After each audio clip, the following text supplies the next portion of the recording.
Bonjour, nous allons aborder une séquence vidéo sur l'analyse spectrale. Donc ce sera un des premiers éléments que nous allons voir sur l'analyse spectrale. Alors au sommaire de cette vidéo, premièrement, quel est le principe de l'analyse spectrale, comment on peut faire de l'analyse spectrale avec des appareils de mesure, notamment avec des analyseurs de spectres.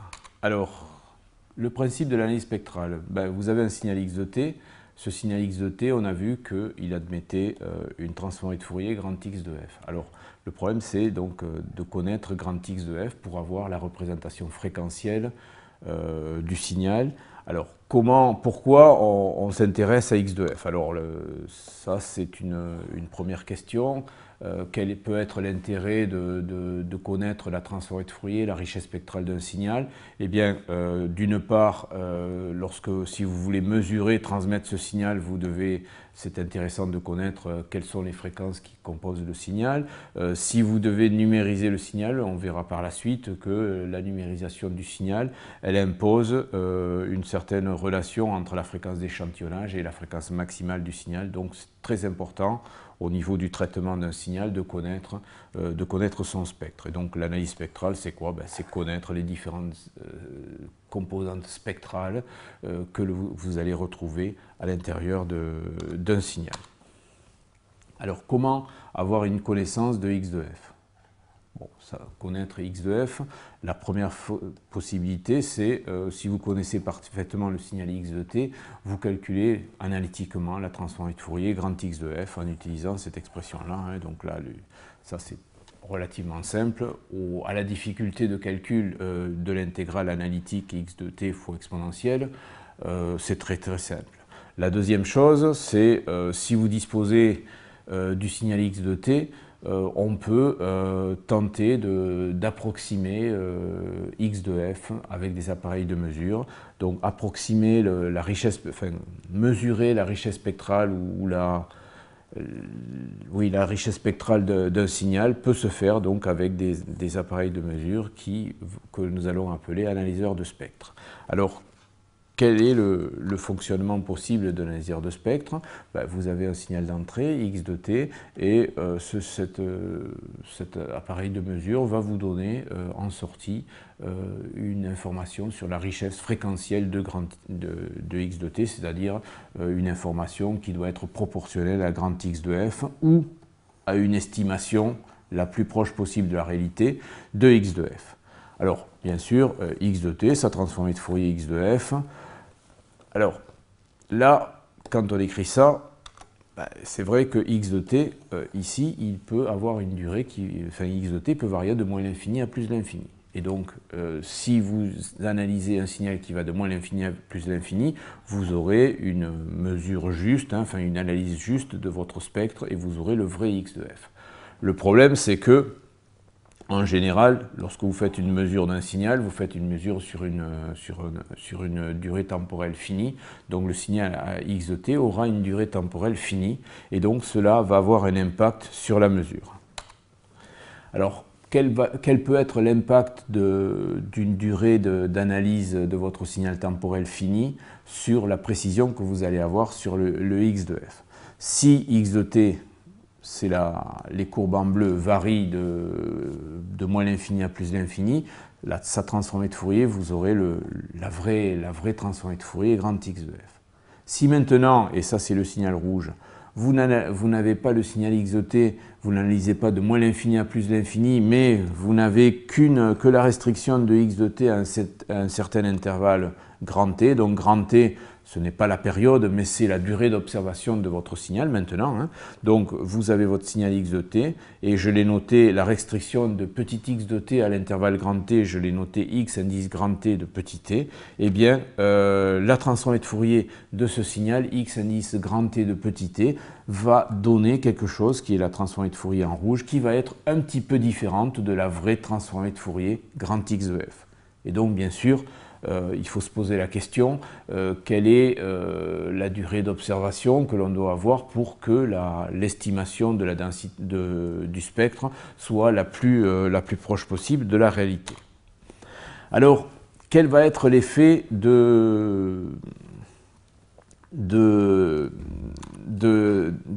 la durée d'analyse finie. Hein. Le fait d'avoir x de t sur une durée finie, ben, c'est que vous pouvez écrire que le signal x indice grand T de t, c'est le signal x de t multiplié par g de t. G de t, c'est quoi? Ben, g de t, ce serait ça, ce serait un rectangle qui serait nul partout, sauf qui vaudrait une valeur de 1 sur une durée grand T. Donc si vous multipliez le signal x de t par ce rectangle que j'ai appelé g de t, eh bien vous obtiendrez le signal petit x indice grand T de petit t. Si vous prenez la transformée de Fourier de cette expression-là, on a vu que la transformée de Fourier d'un produit, c'est la convolution au niveau Fourier. Donc vous aurez x indice grand T de f qui va être égal à grand X de f convolué avec grand G de f. Et grand G de f, c'est quoi? Bien, grand G de f, c'est la transformée de Fourier de G de t, donc c'est la transformée de Fourier d'un rectangle de largeur t et de hauteur 1. On a vu que la transformée de Fourier d'un rectangle, c'était un sinus cardinal, donc G de f, c'est t sinus pi ft sur pi ft. Donc, finalement, si vous faites une troncature au niveau temporel, vous allez avoir une transformée de Fourier xt de f qui n'est pas x de f, mais qui est x de f convolué avec g de f. Donc, xt de f sera bien sûr un petit peu différente de grand X de f. Par contre, plus vous avez donc le sinus cardinal qui va ressembler à ça, plus vous allez avoir la période t qui va être grande, plus 1 sur t va être petit, donc c'est-à-dire que plus ce signal-là va se rapprocher d'une impulsion de Dirac, et donc plus t est grand, plus grand x t de f se rapproche de x de f. Alors, après, une fois qu'on a réglé le problème de la troncature temporelle, comment on peut avoir accès à xt de f? Ben, xt de f, on peut avoir accès avec un appareil de mesure. Donc on peut imaginer qu'on va utiliser un appareil de mesure avec un filtre passe-bande, de bande passante très étroite, et on va déplacer ce filtre passe-bande d'analyse. Alors, qu'est-ce que un filtre passe-bande? Eh bien, un filtre passe-bande, c'est un système linéaire, invariant temporellement, qui a comme réponse impulsionnelle petit h de t et comme réponse fréquentielle ou transformée de Fourier de petit h de t, grand h de f. Et la transformée de Fourier grand h de f a la forme qui est dessinée en rouge, c'est-à-dire elle est nulle à l'extérieur de la bande d'analyse et elle vaut 1 dans la bande d'analyse. C'est-à-dire que toutes les fréquences du signal qui sont dans la zone que je hachure en vert seront éliminées et on ne va conserver que les fréquences qui sont dans la bande d'analyse, c'est-à-dire dans la bande entre petit f0 et petit f0 plus BA. Y de t, c'est quoi? Ben, petit y de t, c'est x de t convolé avec h de t, et on l'a vu, grand y de f, ce sera x de f fois h de f. Alors, que se passera-t-il à la sortie de ce filtre d'analyse? Eh bien, à la sortie du filtre d'analyse, on a un signal y de t, et ce que l'on va mesurer, c'est l'énergie de y de t. Donc, que vaut l'énergie? Rappelez-vous, l'énergie, c'était l'intégrale de moins l'infini à plus l'infini de y de t en modulo carré dt. Parseval, ça aussi nous l'avons vu, cette égalité-là, elle est liée à Parseval.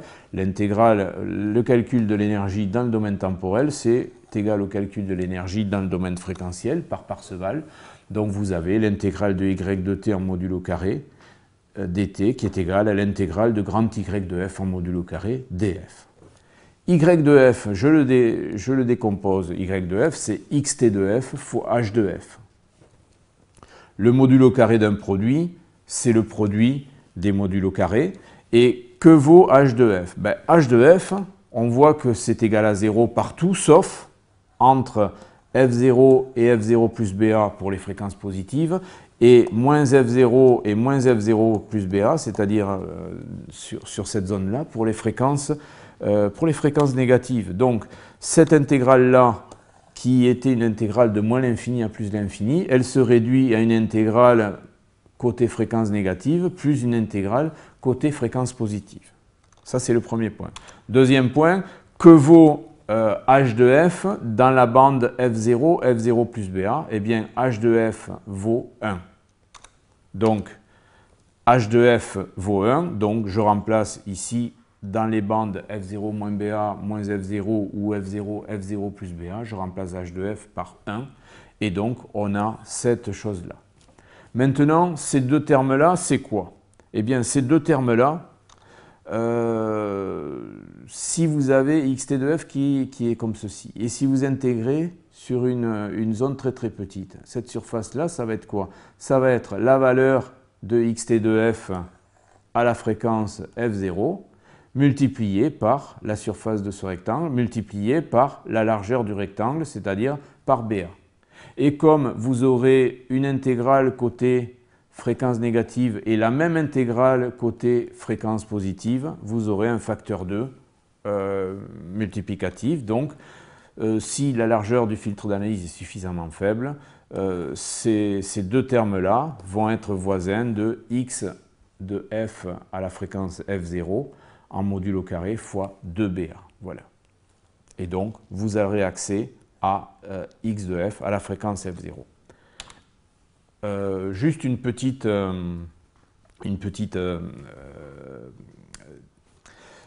séquence pour vous montrer l'effet de l'analyse spectrale. Alors ici, j'ai pris x de f, donc je n'ai dessiné sur le transparent que les fréquences positives. Donc vous voyez x de f en bleu, h de f le filtre avec une largeur du filtre d'analyse BA, et nous allons calculer la puissance. Donc vous filtrez xt de f par h de f et vous avez la mesure. Vous déplacez le filtre h de f, vous filtrez xt de f par h de f, vous calculez l'énergie et ça vous donne cette valeur-là. Vous bougez un petit peu le filtre d'analyse, vous calculez l'énergie, ça vous donne cette valeur-là, et ainsi de suite, vous allez déplacer le filtre d'analyse. Alors, si le filtre d'analyse a une largeur BA qui est très grande devant les pics fréquentiels de votre signal original que vous voulez observer, au lieu d'observer les pics dessinés en bleu, vous aurez la courbe en rouge, c'est-à-dire que les pics vont être très atténués et donc vous n'aurez pas une bonne estimation de votre spectre. Si au contraire vous avez un filtre d'analyse avec une largeur BA qui est très petite, eh bien là vous allez avoir une mesure qui va être fiable et qui va être une bonne estimation de xt de f. Et si la durée grand T d'observation est assez grande, vous savez que xt de f va être voisin de x de f, donc votre appareil de mesure va vous donner une bonne estimation du spectre de votre signal. Donc un analyseur de spectre, c'est quoi? Un analyseur de spectre, c'est un appareil de mesure qui va être capable de mesurer le spectre ou la richesse spectrale d'un signal. Les caractéristiques importantes d'un analyseur de spectre, c'est la bande passante de votre filtre d'analyse qui doit être la plus petite possible, et on va trouver dans le commerce des appareils de mesure qui vont pouvoir balayer le spectre de vos signaux de quelques kHz jusqu'à des fréquences élevées de l'ordre de plusieurs kHz. En conclusion, faire l'analyse spectrale d'un signal, c'est quoi? C'est mesurer ou estimer le spectre ou la richesse spectrale de votre signal. Les appareils qui permettent de faire ça, on les appelle les analyseurs de spectre. Ce sont des appareils qui ont des filtres d'analyse qui doivent avoir la bande passante la plus faible possible. Et bien sûr, ne pas oublier que le fait d'avoir une analyse sur une durée temporelle finie va vous donner des petites erreurs par rapport à la vraie richesse spectrale du vrai signal, première chose. Et le deuxième effet d'erreur peut venir de la largeur du filtre d'analyse si elle n'est pas suffisante. Voilà, cela conclut donc cette séquence vidéo sur la première partie de l'analyse spectrale. Je vous remercie de votre attention.